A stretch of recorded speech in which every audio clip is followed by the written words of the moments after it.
How to download and install an app on an Android phone. So you need to make sure you've got internet connection or data enabled, and go ahead and open up the Play Store. If you've got a particular app in mind that you want to download, search for it. I'm going to use an app that I want to download as an example. I'm going to pick the official Newcastle United app, as I'm a Newcastle fan, in case you couldn't tell by the accent. So once you've picked your app that you want to download, click on the blue install button, and the app will now start downloading to your phone. You'll get the progress in the top left corner.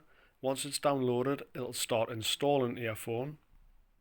Once your chosen app has downloaded and been installed, you can simply click on the blue open button direct from the Play Store, or you can close the Play Store and check that an app icon has been downloaded and saved to your phone, and simply click on that, and your chosen app should load. And that's how you download an app to an Android phone.